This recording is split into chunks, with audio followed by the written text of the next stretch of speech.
اعوذ باللہ من الشیطان الرجیم بسم اللہ الرحمن الرحیم السلام علیکم ورحمۃ اللہ وبرکاتہ۔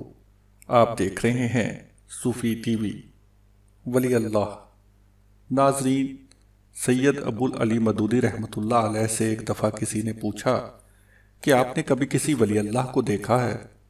سید مودودی رحمۃ اللہ علیہ نے جواب دیا، ہاں، ابھی 2 دن پہلے ہی لاہور اسٹیشن پر دیکھا ہے۔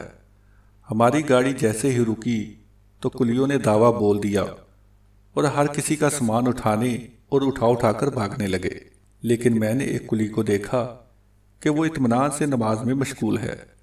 جب اس نے سلام پھیرا تو میں نے اسے سامان اٹھانے کو کہا۔ اس نے سامان اٹھایا اور میری مطلوبہ جگہ پر پہنچا دیا۔ میں نے اسے 1 روپیہ کرایہ ادا کر دیا۔ اس نے 4 آنے اپنے پاس رکھے اور باقی مجھے واپس کر دیے۔ میں نے اس سے کہ 1 روپیہ پورا رکھ لو، لیکن اس نے مسکراتے ہوئے جواب دیا، نہیں صاحب، میری مزدوری 4 آنے ہی بنتی ہے۔ ناظرین، آپ یقین کریں، ہم سب ولی اللہ بننے اور اللہ کے ولیوں کو ڈھونڈنے میں درپدر ذلیل و خوار ہوتے ہیں۔ ہم سمجھتے ہیں کہ ہمیں مشکل ترین ریاضتوں، مشقتوں اور مراقبوں سے گزرنا پڑے گا، ساری رات نوافل میں گزارنی پڑے گی، یا شاید گلے میں تسبیح ڈال کر میلے کچیلے کپڑے پہن کر اللہ کی صدائیں لگانا پڑیں گی، تب ہم ولی اللہ کے درجے پر پہنچ جائیں گے۔ آپ کمال ملاحظہ کریں کہ ہماری آدھی سے زیادہ قوم بھی اس کو ہی پہنچا ہوا سمجھتی ہیں جو ابنارمل حرکتیں کرتا نظر آئے گا، جو رومال میں سے کبوتر نکال دے یا عاشق کو آپ کے قدموں میں ڈال دے۔ ناظرین، اللہ کا دوست بننے کے لیے تو اپنی انا کو مارنا پڑتا ہے، قربانی، احسار اور انفاق کو اپنی ذات کا حصہ بنانا پڑتا ہے۔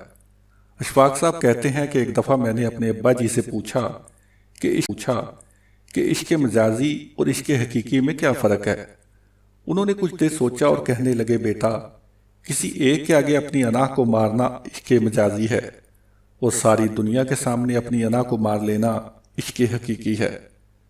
ناظرین، جنید بغدادی اپنے وقت کے نامی گرامی شاہی پہلوان تھے۔ ان کے مقابلے میں ایک دفعہ انتہائی کمزور، نحیف اور لاغر شخص آ گیا۔ میدان تماشائیوں سے بھرا ہوا تھا۔ بادشاہ اپنے پورے درباریوں کے ساتھ جنید بغدادی کا مقابلہ دیکھنے آ چکا تھا۔ مقابلہ شروع ہونے سے پہلے وہ کمزور آدمی جنید بغدادی کے قریب آیا اور کہا، دیکھو جنید، کچھ دنوں بعد میری بیٹی کی شادی ہے۔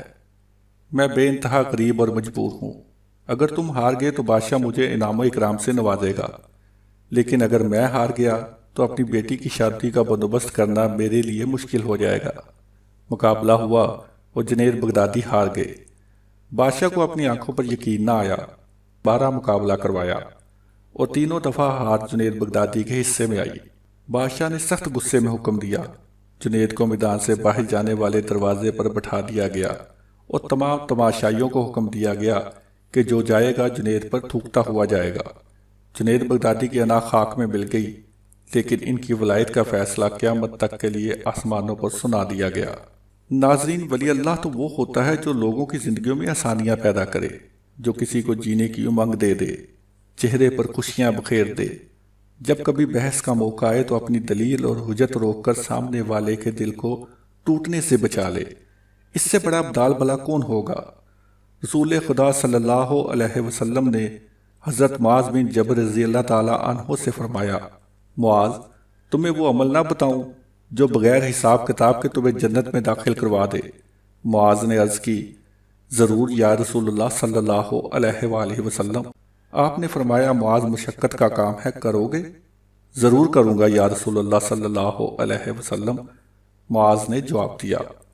آپ صلی اللہ علیہ وسلم نے پھر فرمایا، معاذ، مسلسل کرنے کا کام ہے، کرو گے؟ معاذ رضی اللہ تعالیٰ عنہ نے جواب دیا، کیوں نہیں یا رسول اللہ صلی اللہ علیہ وسلم۔ آپ نے فرمایا، اے معاذ، اپنے دل کو ہر ایک کے لیے شیشے کی طرح صاف اور شفاف رکھنا، بغیر حساب کتاب کے جنت میں داخل ہو جاؤ گے۔ ناظرین، معروف خلقی رحمۃ اللہ علیہ نے فرمایا، جس کا ظاہر اس کے باطن سے اچھا ہے وہ مکار ہے، اور جس کا باطن اس کے ظاہر سے اچھا ہے وہ ولی ہے۔ ولایت شخصیت نہیں، کردار میں نظر آتی ہے۔ ابراہیم بن ادم رحمۃ اللہ علیہ کی خدمت میں ایک شخص حاضر ہوا اور چند دن رہنے کی اجازت مانگی۔ آپ نے دے دی۔ وہ کچھ دن ساتھ رہا اور انتہائی مایوس انداز میں واپس جانے لگا۔ ابراہیم بن ادم رحمۃ اللہ علیہ نے پوچھا، کیا ہوا برخودار، کیوں آئے تھے اور واپس کیوں جا رہے ہو؟ اس نے کہا، حضرت آپ کا بڑا چرچا سنا تھا، اس لیے آیا تھا کہ دیکھوں آپ کے پاس کون سی کشف و کرامات ہیں۔ اتنا بول کر وہ نوجوان خاموش ہو گیا۔ ابراہیم بن ادم رحمۃ اللہ علیہ نے پوچھا، پھر کیا دیکھا؟ کہنے لگا، میں تو سخت مایوس ہو گیا، میں نے تو کوئی کشف اور کرامت وقوع پذیر ہوتے نہیں دیکھی۔ ابراہیم بن ادم رحمۃ اللہ علیہ نے پوچھا، نوجوان یہ بتاؤ، اس دوران تم نے میرا کوئی عمل خلاف شریعت دیکھا یا کوئی کام اللہ اور اس کے رسول کے خلاف دیکھا ہو؟ اس نے فوراً جواب دیا، نہیں، ایسا تو واقعی کچھ نہیں دیکھا۔ ابراہیم بن ادم رحمۃ اللہ علیہ مسکرائے، اس کے کندھے پر ہاتھ رکھا اور بولے، بیٹے میرے پاس اس سے بڑا کشف اور اس سے بڑی کرامت کوئی اور نہیں ہے۔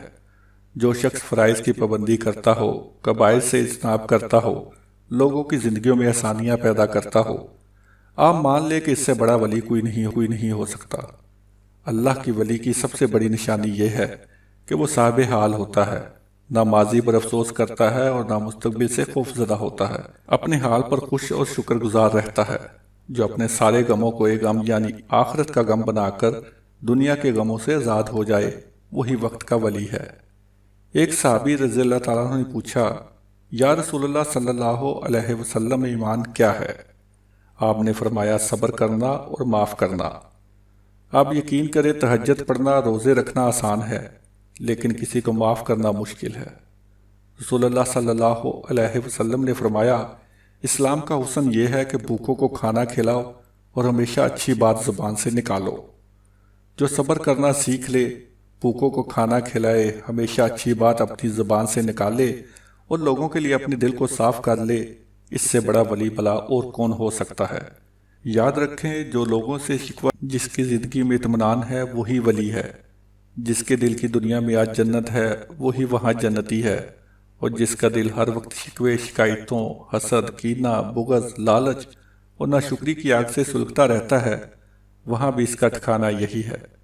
فرائض کی پابندی کیجئے، کبائر سے اجتناب کیجئے، حال پر خوش رہیے، لوگوں کی زندگیوں میں آسانیاں پیدا کیجئے اور وقت کے ولی بن جائیے۔ ناظرین، امید کرتے ہیں آج کی یہ ویڈیو آپ کو پسند آئی ہوگی۔